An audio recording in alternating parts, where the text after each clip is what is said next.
The bulldozers rolled into Sarah Chen's backyard at dawn, tearing through her prize-winning rose garden like it was nothing more than weeds. The HOA president stood smugly at her fence line, waving legal papers that claimed her property now belonged to the community. But Sarah had spent 15 years as a corporate lawyer, and she knew exactly how to make them pay, literally. What happened next would bankrupt their entire operation and expose a conspiracy that reached all the way to City Hall. Sometimes the best revenge isn't getting mad. It's getting mathematically precise. Sarah Chen pressed her face against the cool kitchen window, steam from her morning coffee fogging the glass as she watched the sun creep over the fence line of her pristine backyard. The October morning carried the scent of her late-blooming roses through the cracked window, Queen Elizabeth climbers she'd nursed for 3 years until they finally cascaded over the trellis in perfect pink abundance. Another beautiful day. In paradise, she murmured to herself, then immediately regretted the smugness. After 15 years of 80-hour weeks at Morrison & Associates, she'd learned that the universe had a twisted sense of timing when it came to punishing contentment. The sound hit her first, a low mechanical rumble that seemed to vibrate through the floorboards. Sarah set down her mug with a sharp clink, her lawyer instincts firing like synapses. That wasn't a garbage truck. Too early, wrong day, wrong sound entirely. She stepped onto her back deck, bare feet hitting the cold wood, and felt her world tilt sideways. A yellow excavator sat idling in her neighbor's driveway, its massive arms stretched over the fence and into her yard. The operator, a thin man, in a hard hat, was studying a clipboard while the machine's diesel engine coughed black smoke into the morning air. "Excuse me?" Sarah's voice cracked across the distance. "What the hell do you think you're doing?" The operator looked up, squinting in her direction. "Ma'am, we're here on official HOA business. Got a work order to expand the community garden." "Community garden?" Sarah's bare feet hit the grass as she marched toward the fence. "This is my backyard. My property, my roses." "Ma'am, I just follow the paperwork." He held up the clipboard like a shield. "Says here we're supposed to remove the existing landscaping and prep for the new community space." Sarah's mind raced through property law like a computer running diagnostics. She'd bought this house 4 years ago specifically because the large backyard was perfect for the garden she'd dreamed of during those brutal corporate years. Every square foot was legally hers, surveyed and recorded with the county. "Where's your permit?" she demanded. The operator shrugged. "HOA handles all. That stuff. You'll want to talk to Mrs. Patterson." Victoria Patterson. Of course. Sarah had tangled with the HOA president twice since moving in, once over her mailbox color, once over parking her Honda Civic on the street for 3 days while her garage door was being repaired. Both times Patterson had wielded the homeowners' association bylaws like a medieval mace. "Don't you dare touch another thing until I get back," Sarah called out, already jogging toward her house. She threw on jeans and a Northwestern Law sweatshirt, grabbed her phone and car keys, then paused at her kitchen counter. Next to her coffee mug sat a neat stack of mail from yesterday, bills, catalogs, and something she'd ignored in her post-work: exhaustion. A certified letter from the Willowbrook Hills Homeowners Association. Sarah's stomach dropped as she tore open the envelope. The letterhead was embossed, expensive-looking, with Patterson's name printed in authoritative font as President and Community Liaison. "Dear Ms. Chen, after careful review of community needs and feedback from residents, the HOA Board has voted to exercise its authority under Section 12.4 of the Community Charter to redesignate your rear property, Lot 47, coordinates attached, for expanded community use. This action is effective immediately and is part of our ongoing commitment to neighborhood enhancement and property value optimization. The area in question will be converted to community garden space, managed by the HOA for the benefit of all residents. We appreciate your cooperation during this transition. Sincerely, Victoria Patterson, President, Willowbrook Hills, HOA." Sarah read it twice, her legal training automatically parsing the language. Section 12.4, she'd reviewed the community charter when she bought the house, but it had been dense legalese about landscaping standards and architectural approval processes. Nothing about property seizure. The excavator's engine revved louder, and through the kitchen window, she watched the yellow arm swing toward her rose trellis. She sprinted outside as the machine's claw wrapped around the wooden structure she'd spent 2 weekends installing, complete with hand-routed joints and a clear protective finish. "Stop!" Sarah vaulted over her back fence, landing hard on the soft earth of her flower bed. "I said stop!" The operator shut down the engine, sudden silence ringing in her ears. "Ma'am, you can't be in the work area. Insurance liability." "This is my work area, my property, my roses." She gestured wildly at the trellis where 3 years of careful training had coaxed the climbing roses to form a living wall of green and pink. "You have no legal authority to be here. I got this work order from the HOA office yesterday."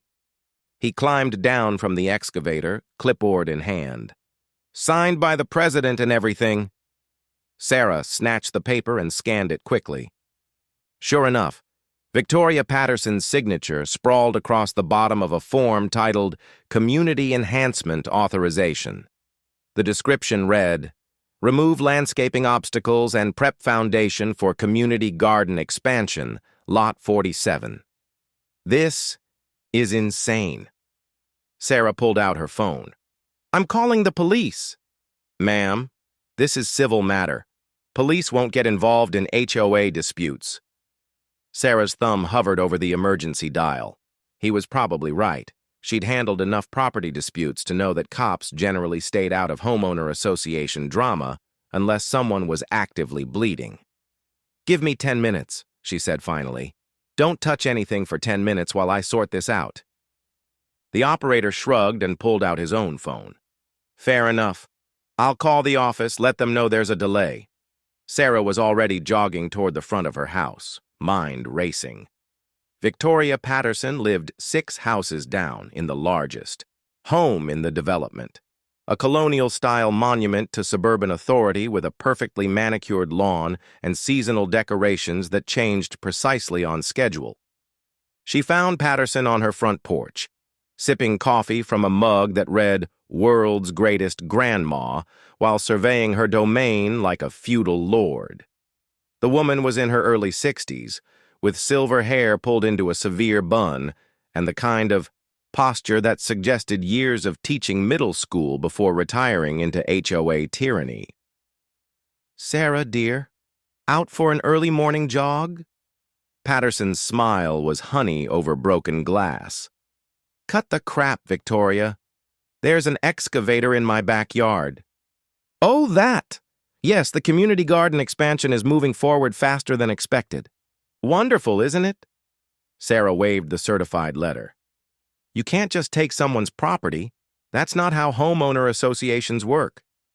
"Actually, dear, it is exactly how they work when residents fail to stay informed." Patterson sat down, her mug with deliberate care. "The community charter is quite clear about our authority to modify landscaping for the greater good. You did receive a copy when you purchased your home. Section 12.4 doesn't say anything about property seizure. It says quite a lot about community enhancement and the board's discretionary authority over common areas. My backyard isn't a common area. I have a deed." Patterson's smile never wavered, but something cold flickered behind her eyes. "Your deed grants you ownership of the interior space and structural elements. Landscaping rights are subject to community oversight, as clearly stated in subsection 12.4.7. Sarah's mind reeled. She'd reviewed the charter when she bought the house, but it had been over 100 pages of dense legal text, and she'd been focused on closing deadlines and moving logistics. Still, she was certain there had been nothing about landscaping rights versus property ownership. "I want to see the original charter," she said. "Of course. HOA office hours are Tuesday and Thursday 10 to 2. It's Monday." "Yes, it is." The excavator's engine rumbled back to life, the sound carrying clearly across the 6 houses between them. Sarah's roses, her beautiful, impossible roses that she'd coaxed from bare root cuttings into 3 years of perfect blooms, were about to become mulch. "You can't do this," Sarah said, but even as the words left her mouth, she realized how powerless they sounded. "Actually, I can, and I am." Patterson picked up her coffee mug and stood. "The community garden will be lovely. Property values in neighborhoods with enhanced common spaces typically increase by 8 to 12%. You should thank me." Sarah stared at the woman, feeling 15 years of legal training collide with the simple reality that sometimes the law was just words on paper, meaningless unless you had the power to enforce them. The HOA had excavators and work orders and the presumption of authority. All Sarah had was a deed and the growing certainty that she'd been played. "The work order is already filed with the county," Patterson added, as if reading her thoughts. "All permits pulled, all approvals secured. The bulldozer operator has full authority to proceed." "Bulldozer," Sarah's voice pitched higher. "You said excavi." Sarah stood in her kitchen, laptop open on the granite counter, surrounded by printed documents that looked like the aftermath of a paper explosion. The excavator had been grinding away for 3 hours now, systematically destroying everything she'd built in her backyard sanctuary. Every few minutes, the sound of splintering wood or the crash of another plant being ripped from the earth sent a fresh spike of rage through her chest. But rage was fuel, and Sarah Chen had learned long ago how to burn it efficiently. The Willowbrook Hills Community Charter spread across her counter in sections, each page marked with colored tabs and angry red ink where she'd found discrepancies. What Victoria Patterson had called clearly stated authority was turning out to be a masterclass in legal misdirection. Section 12.4 did exist, but it dealt exclusively with front yard landscaping standards, acceptable plant species, maximum fence heights, seasonal decoration guidelines. Nothing about community enhancement, nothing about property reassignment, and definitely nothing about subsection 12.4.7, which didn't exist at all. Sarah pulled up the county property records on her laptop, cross-referencing her deed with the official survey maps. Every database confirmed the same thing. She owned her backyard, all the way to the rear property line. No easements, no restrictions, no community garden designations. Her phone buzzed with a text from her assistant at Morrison & Associates. "Depositions pushed to Thursday. You taking a sick day?" Sarah typed back, "Family emergency. We'll work remote today." It wasn't technically a lie. She was about to declare war on her neighbors, which definitely qualified as a family crisis. The doorbell rang, followed immediately by aggressive knocking. Sarah peered through the front window to see a man in his 30s wearing a county building inspector uniform, clipboard in hand, looking irritated in the universal way of bureaucrats whose schedules had been disrupted. She opened the door with her lawyer's smile, polite, professional, and completely without warmth. "Ms. Chen, I'm Inspector Rodriguez, County Building Department. Got a complaint about unauthorized excavation work." "I filed that complaint." "Right." He consulted his clipboard. "Says here you're interfering with permitted construction." Sarah's eyebrows shot up. "I'm sorry, what?"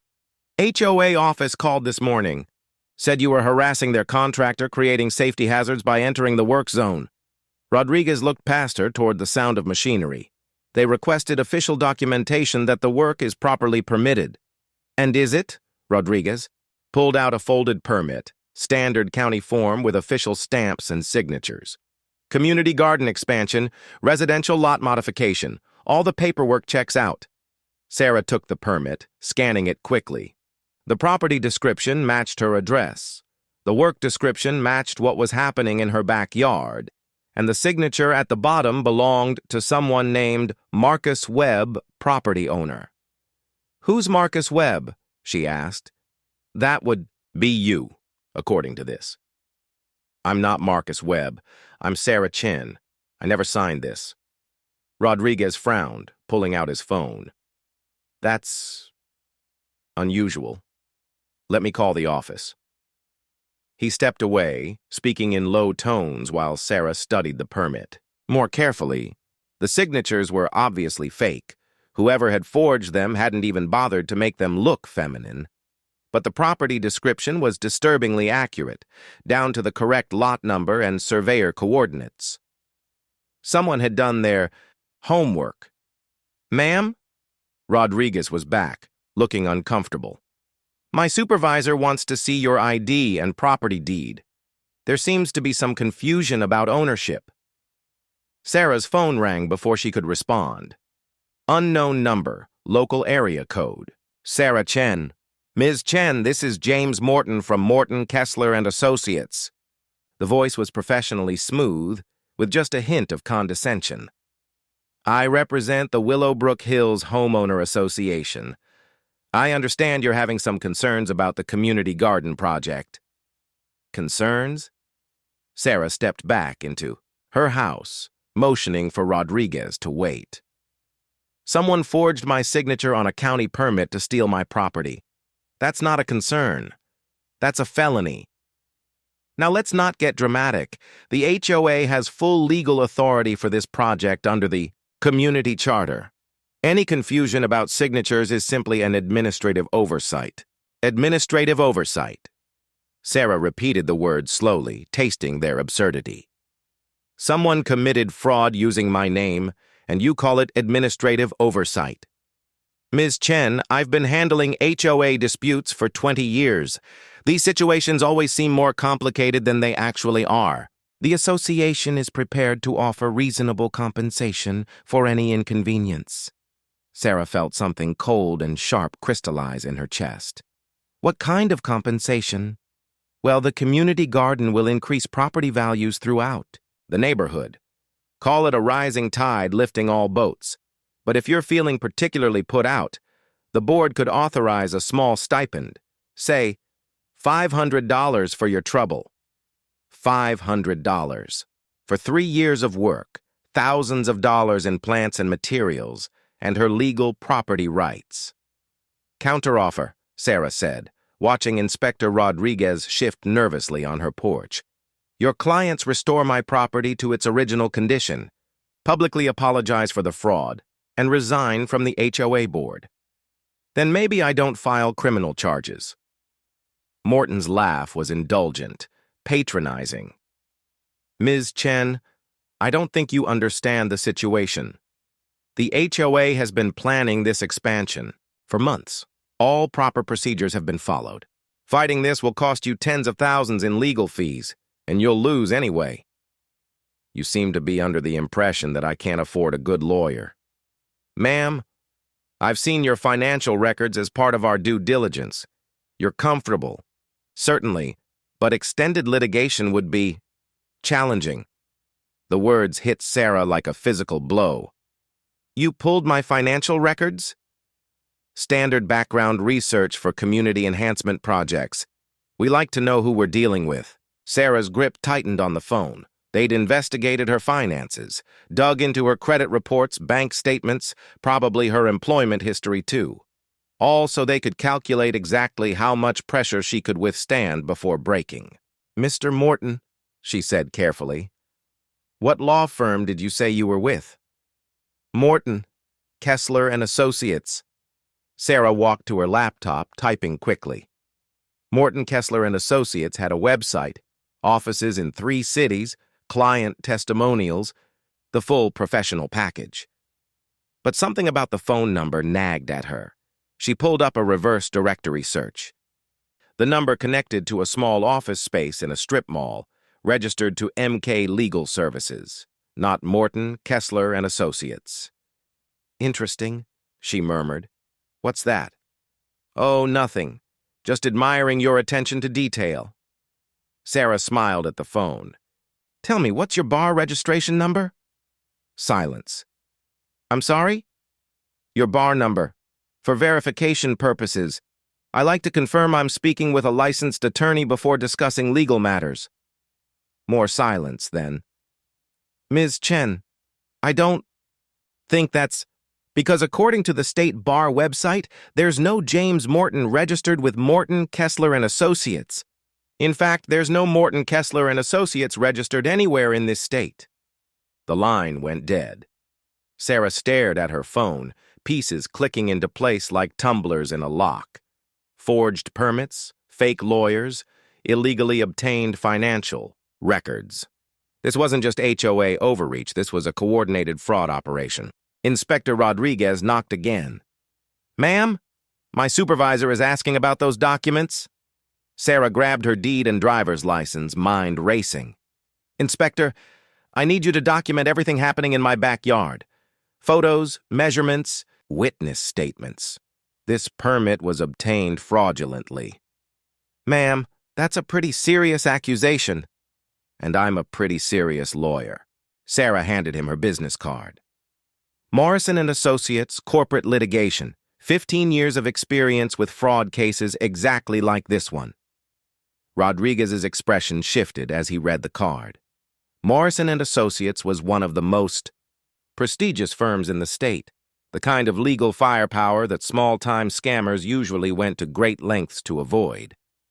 "I'll need to call this in to my supervisor," he said slowly. "Please do. And, Inspector, I'd recommend your department conduct a very thorough audit of any other permits signed by Marcus Webb. I have a feeling this isn't an isolated incident." As Rodriguez made his call, Sarah walked through her house to the back door, surveying the destruction with new eyes. The excavator had moved beyond her roses now, tearing up the herb garden she'd planted along the eastern fence. Rosemary, thyme, oregano. Plants she'd grown from seeds, nurtured through 2 harsh winters, harvested for dozens of home-cooked meals. All gone. But destruction was evidence, and evidence was leverage. Sarah pulled out her phone and started, recording, narrating each detail with the precision of someone who'd spent years preparing cases for trial. October 15th, 10:47 a.m. Unauthorized excavation continuing on private property. Estimated damage to landscaping, $15,000 in plants and materials. Estimated cost of restoration. She paused, watching the excavator's claw wrap around a mature Japanese maple she'd planted the week after closing on the house. The tree had been her housewarming gift to herself, a symbol of putting down roots, growing something beautiful in her new life. The machine ripped it from the ground like pulling. Sarah's dining room had been transformed into a war room. Legal documents covered every surface. Her laptop displayed multiple browser windows with property records and financial databases, and 3 phones charged simultaneously on the sideboard. The excavator outside had fallen silent an hour ago after Inspector Rodriguez shut down the operation pending investigation, but the damage was done. Her backyard looked like a battlefield. David Morrison arrived at 2 p.m. sharp, followed by 2 associates Sarah didn't recognize and a woman carrying enough electronic equipment to stock a Best Buy. "Jesus, Sarah." David surveyed the destruction through her back window. "When you said HOA dispute, I was expecting complaints about fence colors, not organized crime." "The fence color complaint was 3 months ago," Sarah said grimly. "This is the escalation." David Morrison was in his 50s, silver-haired and sharp-eyed, with the kind of commanding presence that made opposing counsel nervous in depositions. He'd been Sarah's mentor since she joined the firm, and she'd learned more about litigation strategy from watching him work than from any law school textbook. "Walk me through it again," he said, settling into her kitchen chair like he was preparing for trial. From the beginning. Sarah laid out the timeline while the associates took notes and the tech specialist, who'd introduced herself as Rebecca Kim, forensic accountant, set up her equipment. The certified letter with the fake legal authority, the forged county permit, the imposter lawyer with the unregistered firm. "And you're certain about the financial records?" David asked. James Morton knew details he couldn't have gotten legally. "My mortgage balance, credit score, employment history. Someone conducted a background investigation without my consent." Rebecca looked up from her laptop.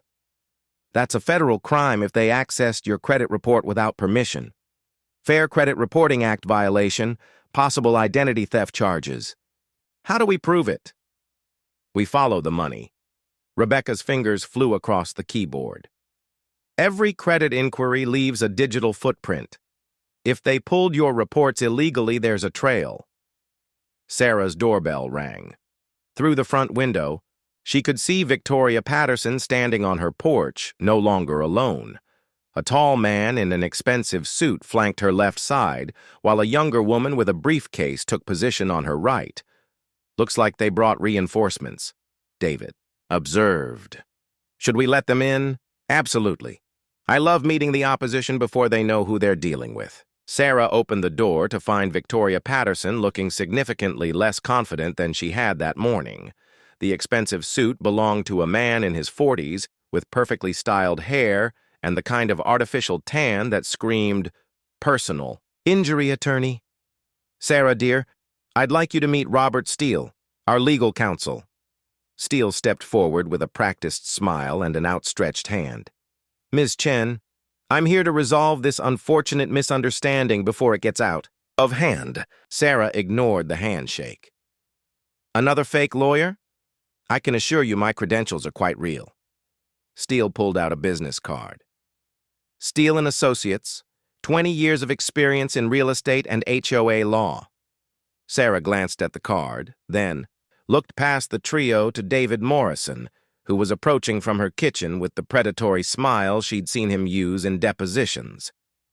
Robert Steele, David said pleasantly. Steele & Associates. Didn't you get sanctioned by the bar last year for frivolous litigation? Steele's smile flickered. I'm sorry, you are? David Morrison, Morrison & Associates. We've met before, though you probably wouldn't remember. I was representing the defendant when you filed that ridiculous slip-and-fall case against the grocery store chain. The one where your client claimed to have suffered permanent disability from a fall that security cameras proved never happened.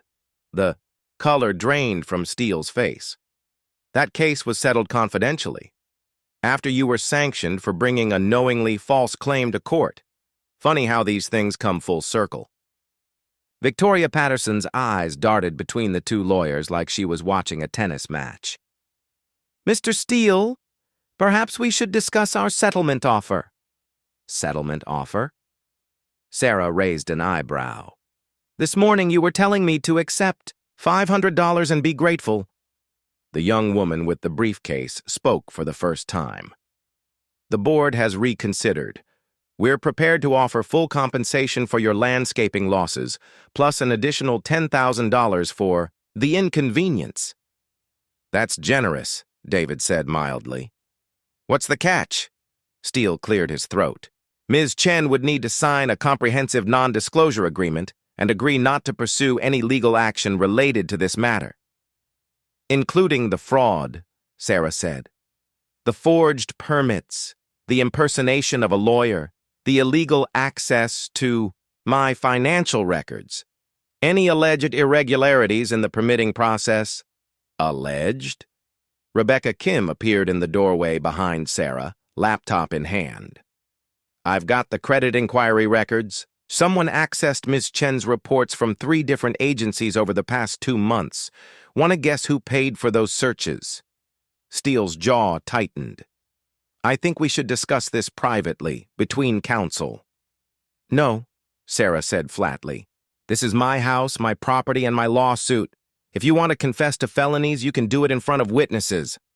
Victoria Patterson finally found her voice. This is ridiculous. The HOA has every right to make community improvements. If there were some minor procedural errors... Minor procedural errors? David's voice could have frozen nitrogen.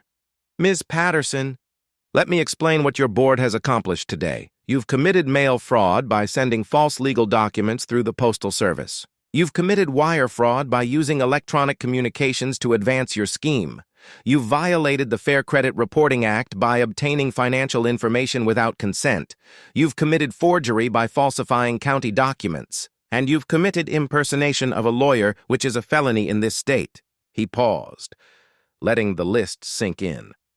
That's 5 federal charges and 2 state felonies, each carrying potential prison time. The young woman with the briefcase took a step backward. Victoria Patterson's face had gone ashen. Only Robert Steele maintained his composure, though Sarah noticed his hands were trembling slightly. "Those are serious accusations," Steele said. "I hope you have evidence to support them." Sarah's phone buzzed with a text from Inspector Rodriguez. "County audit found 12 other properties with permits signed by Marcus Webb. All fraudulent. Recommend immediate criminal referral." She showed the message to David, who smiled like a shark sensing blood in the water. "We have evidence," David said.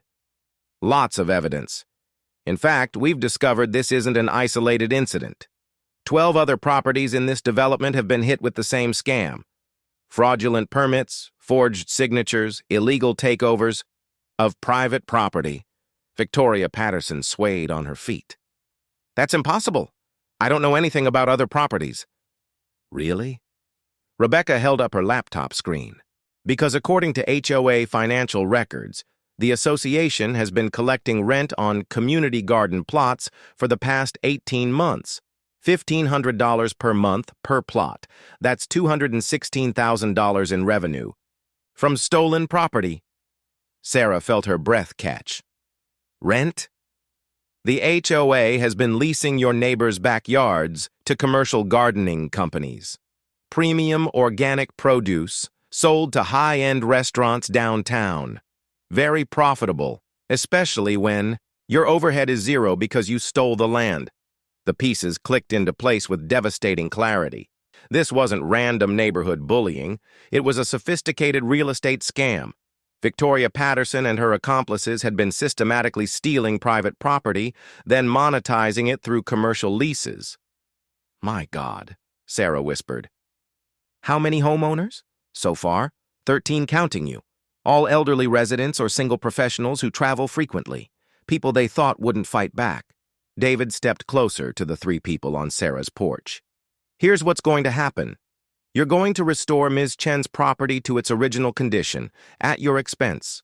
You're going to return every penny of illegal rent money to the defrauded homeowners. And you're going to resign from the HOA board and dissolve the current association structure." "And if we refuse?" Steele asked. "Then tomorrow morning, I file a federal RICO lawsuit alleging criminal conspiracy, fraud, and racketeering. The FBI gets involved. Forensic accountants seize all HOA assets, and everyone involved gets arrested.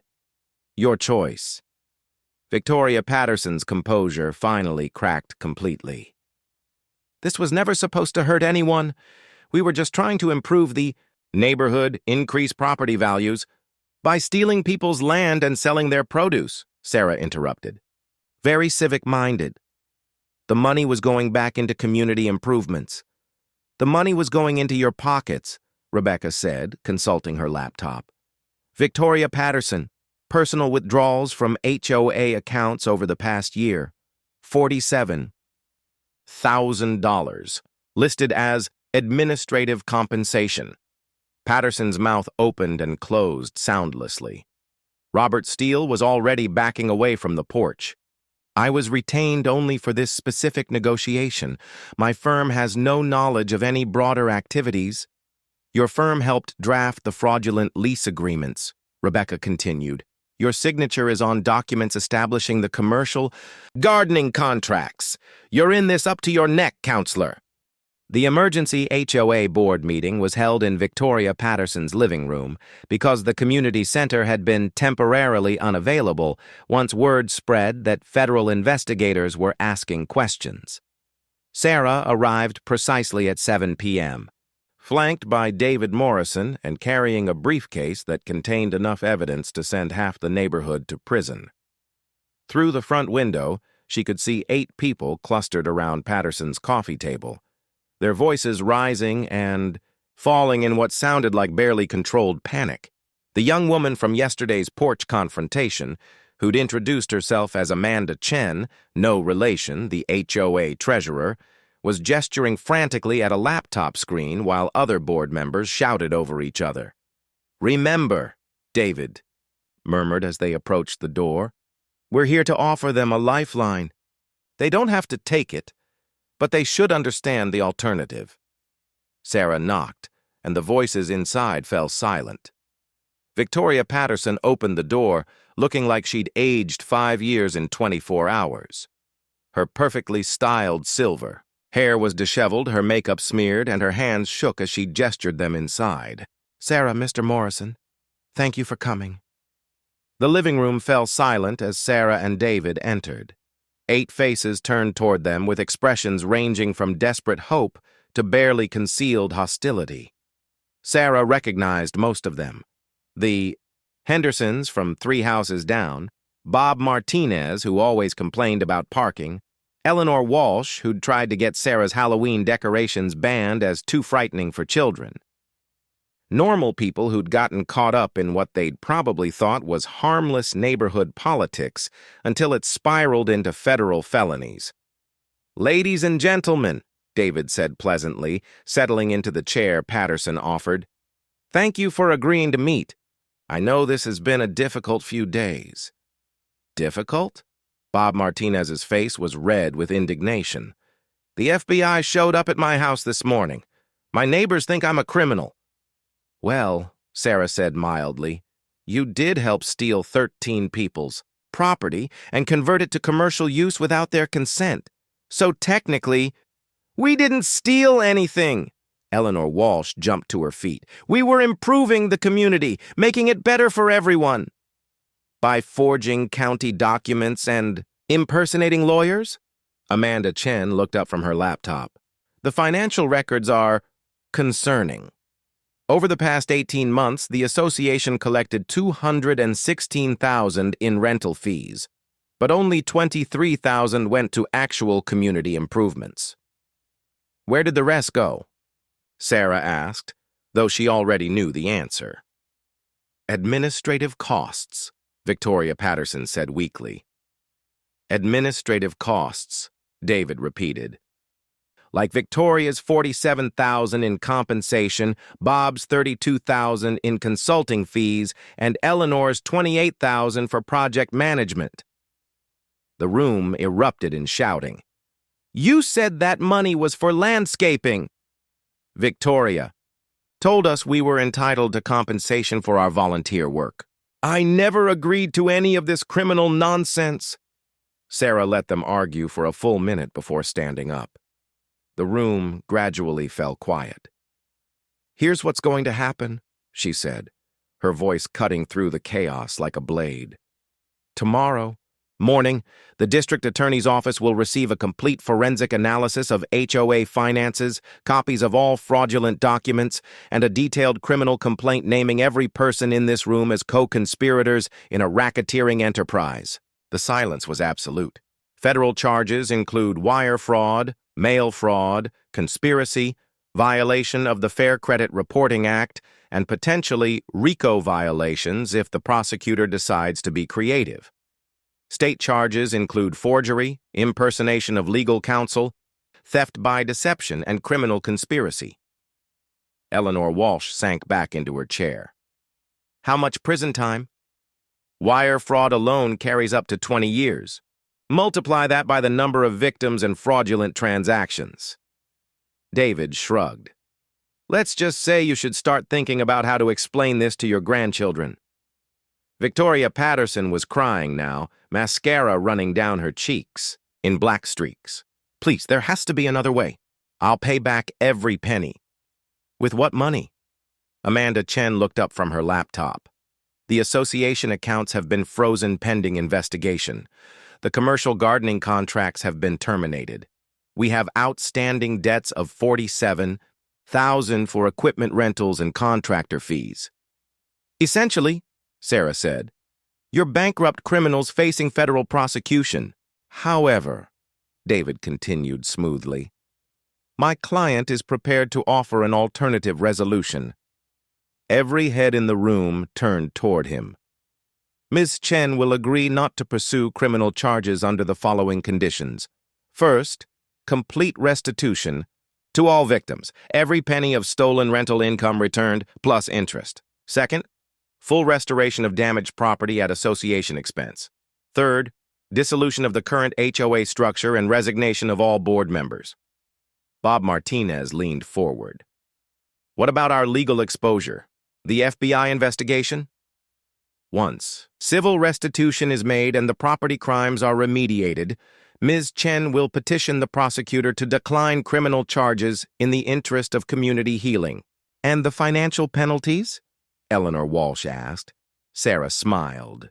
It was not a pleasant expression. That's where things get interesting.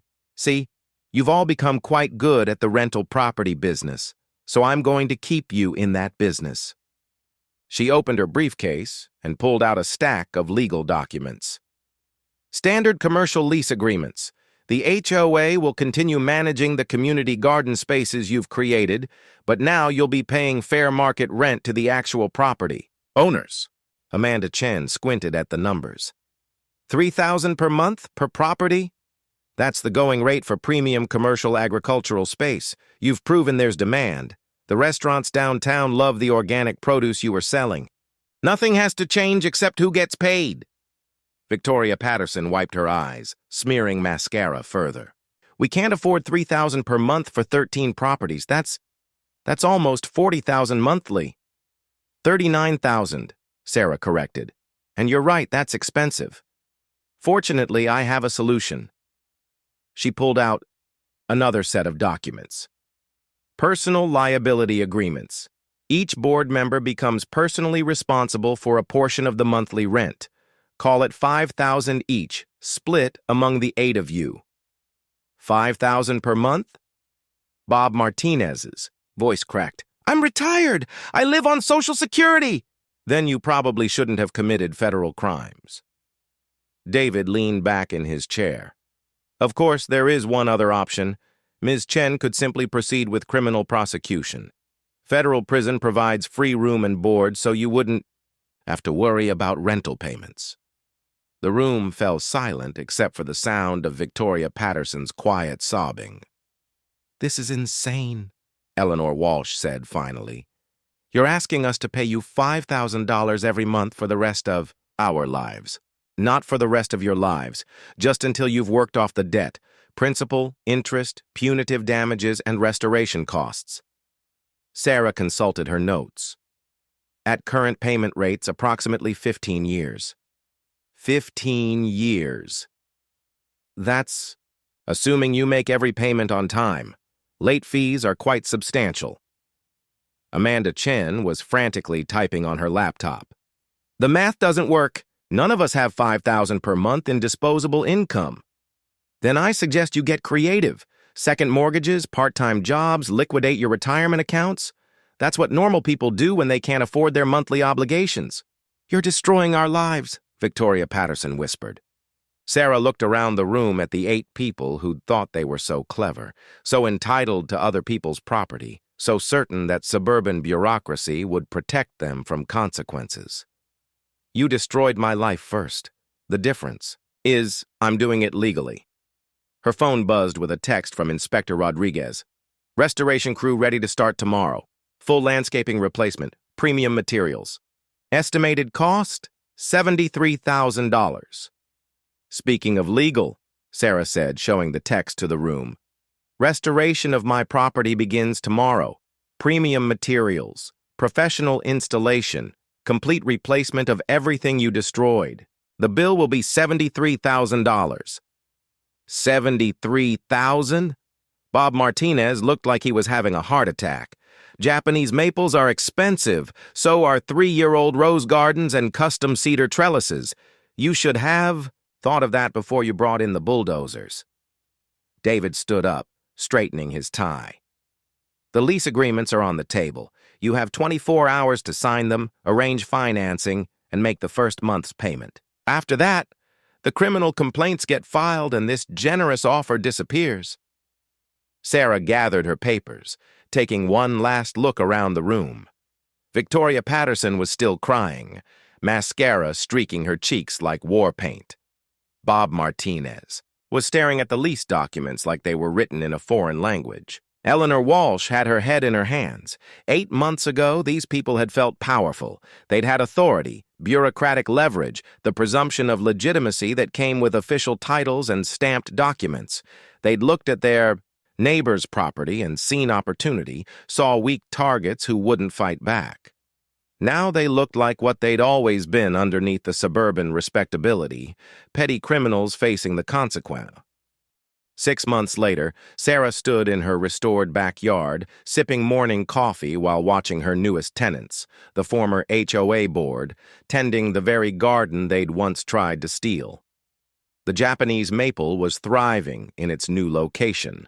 Surrounded by beds of premium roses that had cost the association $47,000 to replace. Every bloom was a small, perfect monument to the price of underestimating a corporate litigator. Victoria Patterson was on her hands and knees, weeding the herb garden with the methodical desperation of someone who knew that every dead plant meant additional charges on her monthly bill. At 63, the former HOA president had taken a part-time job at Target to help cover her $5,000 monthly rent obligation. Her perfectly manicured nails were now caked with dirt, her silver hair pulled back in a practical ponytail. That would have horrified her former suburban royalty self. "Morning, Victoria," Sarah called cheerfully. "How are the tomatoes coming along?" Victoria looked up, forcing a smile that didn't reach her eyes. "Very well, Ms. Chen. The heirloom varieties you requested should be ready for harvest next week." "Excellent. The restaurant orders have been increasing. Apparently, urban farm-to-table is quite trendy. We should discuss expanding the operation to some of the other properties." The smile flickered. "Other properties? Well, now that we've proven the business model works, I've been thinking about scaling up. The Hendersons' backyard has excellent southern exposure, and Eleanor Walsh's lot is perfect for root vegetables." Sarah pulled out her phone and showed Victoria a spreadsheet. "I've run the numbers. If we expand to all 13 properties, we could triple our revenue. Of course, that would mean tripling your rent obligations, but I'm sure you can manage the additional $15,000 per month." Victoria's face went pale. "Ms. Chen, please, I can barely afford the current payments. My husband had to come out of retirement. My daughter is helping with expenses." Victoria. Sarah's voice was warm honey over broken glass. "This is a business relationship. Personal financial difficulties aren't really my concern." Behind Victoria, Bob Martinez was struggling with a wheelbarrow full of compost, his 70-year-old back clearly not designed for manual labor. Eleanor Walsh was methodically picking beetles off cucumber plants, each insect representing potential, crop loss, and additional penalties. The other board members were scattered across the yard, all performing various agricultural tasks with the grim efficiency of people whose financial survival depended on every tomato and carrot. Sarah's phone rang, a number she'd been expecting. "Sarah Chen." "Ms. Chen, this is Detective Michael Rodriguez with the Financial Crimes Unit. We've completed our investigation into the HOA matter." Sarah walked away from the garden, lowering her voice. "And?" District Attorney declined to prosecute. "Says the civil restitution agreement covers the damages, and the victims are satisfied with the resolution." "All of them?" "All 13 confirmed they'd received full compensation plus interest. The DA's office considers the matter closed." Sarah smiled, watching Victoria Patterson struggle to lift a bag of fertilizer. "Thank you, Detective. I appreciate the thorough investigation." As she hung up, David Morrison emerged from her house, carrying 2 coffee mugs and a manila folder thick with documents. "Good news?" he asked, handing her fresh coffee. "The best. All criminal charges officially dropped. Our tenants are legally in the clear, which means they can't claim duress in the lease agreements." "Exactly." Sarah opened the folder, revealing architectural plans and financial projections. "Speaking of which, how did the zoning hearing go?" David's smile was predatory. "The city approved your application. Willowbrook Hills is now officially designated as a mixed-use development, residential and commercial agricultural. Sarah felt a surge of satisfaction as she studied the plans. And the property taxes? Reassessed at commercial rates. The HOAs. Tax bill just increased by 240%. Through the kitchen window, Sarah could see Amanda Chen, the former treasurer, frantically typing on her laptop at the dining room table, probably trying to figure out how to pay bills. That kept multiplying faster than she could count them. There's something else, David continued. I got a call from Robert Steele's office. He wants to negotiate a settlement. Settlement? For what? Apparently, his malpractice insurance carrier is concerned about potential legal exposure. They're offering $100,000 to resolve any claims related to his involvement in the HOA scheme. Sarah nearly choked on her coffee. He wants to pay us? His carrier does. They'd rather pay now than risk a larger judgment if you decide to sue for professional negligence. Sarah looked out at her garden, where 8 people were working desperately to maintain the property values that determined their own financial survival. The irony was almost too perfect. Robert Steele, who'd helped orchestrate the original fraud, was now volunteering to pay her additional money just to avoid the possibility of worse consequences. Counteroffer, she said. $200,000 and Steele personally guarantees the HOA's rent payments for the next 3 years. That seems excessive. David, 6 months ago, these people tried to steal my house. Excessive is just getting started. Her phone buzzed with a text from Victoria Patterson. Ms. Chen, the irrigation system in Sector 3 needs repair. Estimate $3,200. Please advise on payment authorization. Sarah showed the message to David. See, they're very attentive tenants, always keeping me informed about property maintenance needs. She typed back, approved. Add to monthly bill with 15% administrative fee. Administrative fee? David raised an eyebrow. Property management isn't free. I have to review all these maintenance requests, coordinate with contractors, ensure work quality meets standards. It's very time-consuming. Another text arrived, this time from Bob Martinez. Crop. Yield down 12% this month due to weather. Request permission to reduce restaurant deliveries. Sarah typed back, yield guarantees per lease agreement, make up shortfall from backup inventory, or face penalty charges. You know, David said thoughtfully, most people would have been satisfied with getting their property back and maybe some punitive damages. Most people aren't criminal attorneys who specialize in complex fraud cases.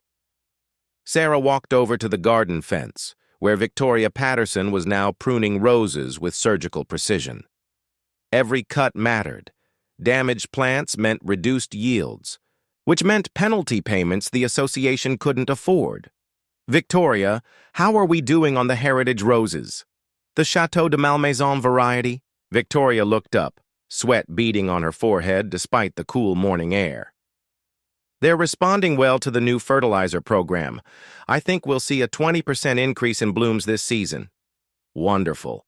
I've had 3 more restaurants ask about adding them to their arrangements. Premium pricing for premium flowers. That's good news. Sarah studied the older woman, noting the calluses on her hands, the dirt under her nails, the way her expensive suburban wardrobe had been replaced by practical work clothes. 6 months of manual labor had transformed Victoria Patterson from a pampered retiree into something approaching a real farmer. Victoria, can I ask you something? Of course, Ms. Chen. Do you ever regret it? The whole HOA scheme? Victoria's pruning shears paused mid-cut. For a moment, her carefully maintained composure cracked, and Sarah saw something raw and desperate in her eyes. Every single day, she whispered. The stealing? The fraud? The criminal conspiracy? No. Victoria straightened, meeting Sarah's gaze directly. I regret underestimating you. Sarah felt a cold smile spread across her face. That's the most honest thing you've ever said to me. Her phone rang again, a number she didn't recognize. Sarah Chen. Ms. Chen, this is Jennifer. Walsh, Eleanor's daughter. I'm calling about my mother's situation. Sarah stepped away from the garden again. What about it? She's 74 years old, Ms. Chen. This work is killing her. She's developed arthritis in her hands, her blood pressure is through the roof, and she cries herself to sleep every night. I'm sorry to hear that. Have you considered helping her with the rent payments? I have 3 kids and a mortgage. I can't afford $5,000 a month. Then perhaps your mother should have thought about the consequences before she decided to steal 13 people's property. Silence on the other end of the line. Ms. Chen, please. There has to be some way to resolve this reasonably. My mother made a mistake. Your mother committed felonies, multiple felonies, over an extended period. That wasn't a mistake. It was a criminal enterprise. But surely after 6 months of these payments— 6 months? Sarah consulted her records. Your mother's total debt is $467,000. At $5,000 per month, she's paid $30,000. She has approximately 14 and a half years remaining on her payment plan. Jennifer Walsh's sharp intake of breath was audible through the phone. 14 years? She'll be dead before she pays it off. That's certainly possible, Sarah said mildly. In which case, her estate becomes responsible for the remaining balance. This is insane. You're torturing an elderly woman. Sarah looked out at Eleanor Walsh, who was bent over the cucumber plants with the focused intensity of someone whose financial survival depended on every vegetable reaching maturity. Your mother tortured 13 elderly homeowners when she stole their property. 1 year after the excavator first rolled into her backyard, Sarah Chen stood before the Willowbrook Hills Community Council, the new municipal governing body that had replaced the dissolved HOA, delivering the keynote address at their annual property values celebration. Behind her, a projection screen displayed aerial photographs of the neighborhood's transformation. 13 pristine organic farms where suburban lawns used to be, a commercial kitchen facility that had been Victoria Patterson's former garage, and distribution trucks bearing the Willowbrook Premium Organics logo that Sarah had trademarked 6 months earlier. When I first moved to this neighborhood, Sarah began, her voice carrying easily across the packed community center, I never imagined I'd become the largest agricultural landowner in the county. Polite applause rippled through the audience. New homeowners who'd moved to Willowbrook specifically for the organic farming amenities, city council members impressed by the tax revenue increases, and food industry executives eager to secure exclusive supply contracts. In the back row, 8 figures sat in uncomfortable silence. They were dressed in the kind of business casual attire that suggested people trying desperately to maintain respectability while their world crumbled around them. Victoria Patterson had aged another 5 years in the past 6 months. Her silver hair now completely gray, her hands bearing the permanent calluses of someone who'd spent her retirement learning that roses had thorns. The transformation of our community began with a simple principle, Sarah continued. When someone tries to take what belongs to you, you don't just fight back. You make sure they understand the true cost of their actions. More applause, though she noticed several audience members glancing nervously toward the back row. Sarah clicked to the next slide, a financial chart showing Willowbrook Premium Organics revenue growth. The numbers were staggering, $1.2 million in the first year, with projections reaching $2.8 million by year 3. Below the main chart, a smaller graph tracked the operational workforce expenses. 8 individuals whose monthly payments had grown from $39,000 to $127,000 as Sarah had systematically expanded their obligations. Sustainable agriculture requires sustainable labor practices, Sarah explained to the audience. Our workforce is highly motivated, deeply invested in quality outcomes, and committed to long-term contracts that ensure operational continuity. In the back row, Bob Martinez shifted uncomfortably in his seat. At 71, he'd been working 16-hour days to meet the expanded crop quotas that Sarah had implemented after landing contracts with 5 more high-end restaurants. His Social Security checks now went entirely to medical expenses for the back problems and joint pain that came with a decade of retirement spent in intensive manual labor. Sarah clicked to the next slide. Architectural renderings of the Willowbrook Agricultural Center, a proposed expansion that would add processing, facilities, storage warehouses, and a retail storefront to the growing operation. Phase 2 of our development will create 47 new jobs and generate an estimated $3.4 million in annual economic impact for the surrounding area. The audience murmured appreciatively. Economic development officials scribbled notes. The mayor nodded with the satisfied expression of someone watching their tax base expand exponentially. What they didn't see, what the architectural renderings didn't show, was that Phase 2 would also require the 8 former HOA board members to expand their operations to include weekend farmers markets, catering services, and a full-time retail presence that would stretch their already impossible schedules into 7-day work weeks. Sarah's phone buzzed with a text from Amanda Chen, the former HOA treasurer. Ms. Chen, medical emergency. Eleanor Walsh collapsed in greenhouse. Requesting permission for hospital transport. Sarah glanced toward the back row, where Eleanor's seat was conspicuously empty. She typed back, "Approved. Ambulance costs to be deducted from next month's payment. Late delivery penalties apply if today's order's not fulfilled." Questions from the audience? Sarah asked. A young woman in the front row raised her hand. Ms. Chen, what advice would you give to other communities looking to implement similar agricultural development programs? Sarah's smile was warm, professional, and utterly without mercy. Documentation, she said. Absolutely meticulous documentation of every agreement, every payment, every performance metric. When you're managing a workforce, clarity is essential. Everyone needs to understand exactly what's expected of them and exactly what happens when those expectations aren't met. In the back row, Victoria Patterson's hands clenched into fists. At today's community council meeting, she'd learned that Sarah had successfully petitioned to extend the agricultural zoning to include heritage farm tours, guided visits to see traditional farming methods in action. Tourists would pay $25 each to watch the former HOA board members work in the fields, with all proceeds going to Sarah as the property management company. Another hand went up. What about worker satisfaction? How do you maintain quality with such an intensive production schedule? That's an excellent question. Our workforce operates under performance-based contracts with clear incentive structures. When productivity exceeds targets, workers receive recognition. When it falls short, Sarah paused, letting the audience fill in the implications. Well, market pressures have a way of motivating excellence.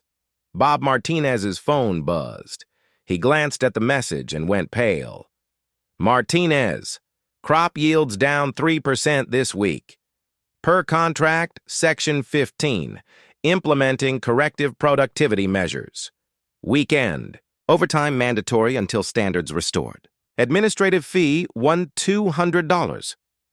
Sarah concluded her presentation to enthusiastic applause, then mingled with audience members while the former HOA board filed out silently. She was discussing distribution logistics with a restaurant chain executive when her phone rang. Sarah Chen. Ms. Chen, this is Dr. Patricia Williams at Mercy General. Mrs. Walsh has been admitted with exhaustion and dehydration. Her daughter listed you as the emergency contact for employment purposes. Sarah excused herself from the conversation and stepped into the hallway.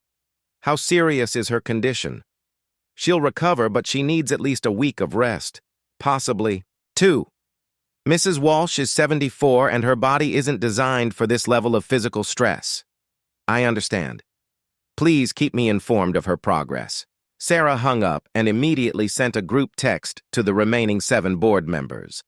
Walsh hospitalization creates labor shortage, dividing her responsibilities among remaining workforce, updated schedules attached, no reduction in total output quotas.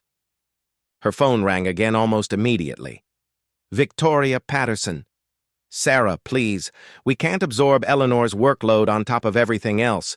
We're already working 18-hour days. Victoria, do you remember what you told me the morning your excavator destroyed my garden? Silence. You told me I should thank you. Said the community improvements would increase property values. Sarah, well, I'm calling to thank you. Property values in this neighborhood have increased 42%. The agricultural operation generates more revenue than I ever made as a lawyer. The city council is considering naming a street after me. Sarah walked outside into the evening air, looking across the neighborhood where lights were coming on in. Windows of houses whose backyards had been transformed into productive farmland. You were absolutely right about property values, Victoria. I should thank you. Please. Victoria's voice was barely a whisper. Eleanor's in the hospital. Bob can barely walk. Amanda's having panic attacks, and I haven't seen my grandchildren in 6 months because I'm too exhausted to drive to their house. How much more do you want from us? Sarah considered the question while watching a delivery truck with the Willowbrook Premium Organics logo pull away from the Hendersons' house, loaded with tomorrow's restaurant orders. Victoria, do you know what the statute of limitations is on civil fraud claims? What? 7 years in this state, which means I have 6 more years to discover additional damages, hidden assets, or financial irregularities from your HOA scheme. Every year I find new evidence, the debt clock resets. The sound of Victoria Patterson crying was audible through the phone. And Victoria, I'm very good at finding evidence. Sarah hung up and stood in her driveway, surveying the empire she'd built on the foundation of other people's crimes. 13 properties generating over $100,000 monthly, a workforce bound by contracts they couldn't escape, a business model that turned every success into additional obligations for the people who'd tried to destroy her. Her phone buzzed with a text from David Morrison. City Council approved the Heritage Farm Tour proposal. Congratulations, you're about to become a tourist attraction? Sarah smiled, imagining busloads of visitors paying to watch Victoria Patterson and Bob Martinez, and the rest of them performing agricultural labor like exhibits in a living museum of suburban justice. The irony was perfect. The same people who'd once lorded over the neighborhood with their HOA authority would now be tourist attractions, performing manual labor for the entertainment of strangers. Another text arrived, this one from Eleanor, Walsh's daughter. Mom says she can't do this anymore. Please, isn't there some way to end this reasonably? Sarah typed back. Contract terms are non-negotiable. Early termination requires full payment of remaining balance.